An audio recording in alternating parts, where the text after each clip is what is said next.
हिमाचल प्रदेश भाजपा प्रवक्ता राकेश शर्मा ने कहा कि प्रदेश की सुख की सरकार अपने मित्रों को खुश करने में लगी हुई है और विकास के नाम पर लोगों को गुमराह कर रही है। उन्होंने कहा कि सीमेंट के दामों में लगातार वृद्धि की जा रही है, जबकि डीजल में वेट लगाने से लोगों को महंगाई की मार झेलनी पड़ रही है। उन्होंने कहा कि आज सरकार को बने हुए 10 महीने का समय बीत चुका है और सरकार एक भी उस गारंटी को पूरा नहीं कर पाई है जो चुनावों के दौरान कांग्रेस ने जनता के समक्ष रखी थी। उन्होंने कहा कि कांग्रेस ने झूठ का सहारा लेकर सत्ता को हथियाया है, परंतु जल्द ही जनता की हाय सरकार को लगने वाली है। मित्रों, जब से कांग्रेस पार्टी सत्ता में आई है, वैसे तो बहुत लोभ लुभाव ने इन्होंने सपने दिखाए जनता को, नौजवानों को, कई गारंटियां दी, लेकिन उसके उपरांत जब इनको सत्ता मिली तो सत्ता मिलते ही ये अपने किए हुए वादे सारे भूल गए और आते ही इन्होंने डीजल के बैट पर 3.5 रुपये का इजाफा किया। उसके उपरांत हाल ही में इन्होंने 3 रुपये और बढ़ाए। जब डीजल में बैट बढ़ता है तो महंगाई भी चरम सीमा पर पहुंचती है। उसका सीधा असर जो पड़ता है वो आम जनता, गरीब मानुस पे पड़ता है। उसके उपरांत इन्होंने 10 रुपये सीमेंट पे बढ़ाए और फिर से एक बार फिर 5 रुपये और सीमेंट पे बढ़ाए। हिमाचल प्रदेश में आपदा आई है, लोगों के घरों को नुकसान पहुंचा है, कुछ लोगों ने अपने घर गंवा लिए हैं, बहुत सा कंस्ट्रक्शन का काम है और इन्होंने 10 रुपये पहले और 5 रुपये अभी फिर से सीमेंट के बढ़ा दिए। उससे पहले इन्होंने कई क्रशर बंद कर दिए। क्रशर बंद होने से भी जो नुकसान हुआ आपदा में, उसको भी जो काम की गति है वो नहीं हो पाएगी।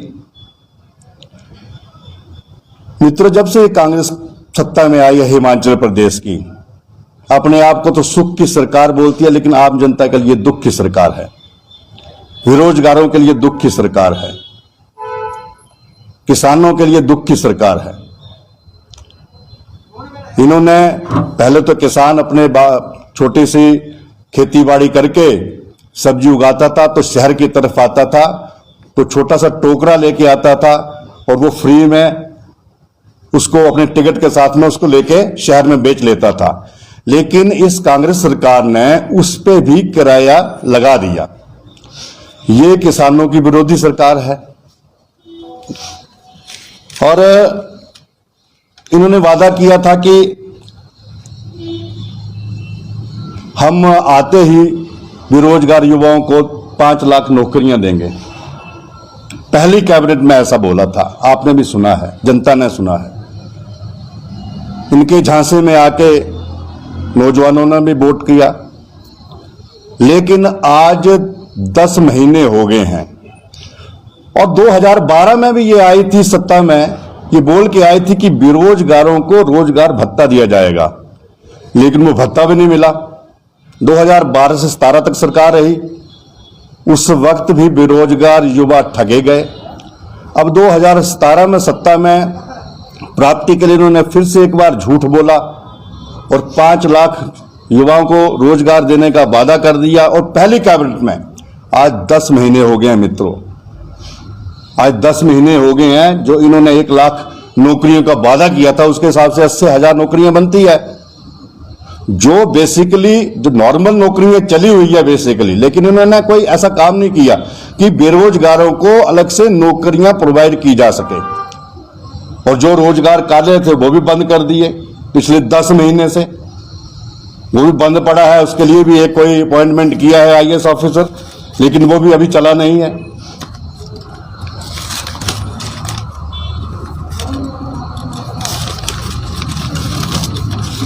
मित्रों, ये रोजगार देने की बात करती है, लेकिन इन्होंने भारतीय जनता पार्टी की सरकार में जिन लोगों को रोजगार मिला, युवाओं को रोजगार मिला, इन्होंने उनको भी बाहर का रास्ता बताया। जो स्वास्थ्य विभाग में कार्य कर रहे थे और जिन्होंने कोरोना काल में अपनी जान को हथेली में रख के काम किया, 2 साल मानव सेवा की, अपने घर बार छोड़ के अपने घर वालों की चिंता नहीं करी, अपने बच्चों की चिंता नहीं की, ऐसे स्वास्थ्य के कर्मचारियों को भी बाहर का रास्ता बताया। ये रोजगार नहीं देके, ये रोजगार को भी जो लोग थे उनको बेरोजगार कर रही है। ये कांग्रेस सरकार नकम्मी सरकार है और इसको मुझे लगता है नौजवानों की भी आह लगेगी और जनता की भी आह लगेगी और आने वाले चुनावों में इसको मुंह की खाने पड़ेगी और भारतीय जनता पार्टी लोकसभा में फिर से जीतेगी और 4 की 4 सीटें जीतेगी। मैं इतना ही कहना चाहता हूं, अगर आपने कुछ पूछना है तो आपका स्वागत है। कांग्रेस कह रही है कि भाजपा सिर्फ मुद्दों को मीडिया मारने के चक्कर में इस प्रकार की बयानबाजी कर रही है, बल्कि धरातल में ऐसा कार्य हो रहा है जो ऐसा प्रदेश में कभी नहीं हुआ है। जिस प्रकार से सुखाड़ से योजनाएं चल रही हैं, इसके अलावा अगर बात की जाए आपदा के दौरान जो है लोगों को राहत पैकेज घोषित किया गया है। हाँ, वो जो इन्होंने 10 गारंटियां दी थी, वो महिलाएं 1500 रुपये मांग रही हैं, एक भी महिला के खाते में नहीं पड़ा है। बेरोजगार को नौकरियां नहीं मिली है। 10 गारंटियों में से कौन सी गारंटी पूरी की है? हाँ, ये सुखों की सरकार है, वो सुख अपने मित्रों को दे रही है। सीपीएस बना दिए हैं, चेयरमैन बना दिए, कैबिनेट रैंक दे दिया है। ये सुख की सरकार जनता के लिए नहीं, अपने मित्रों के लिए है।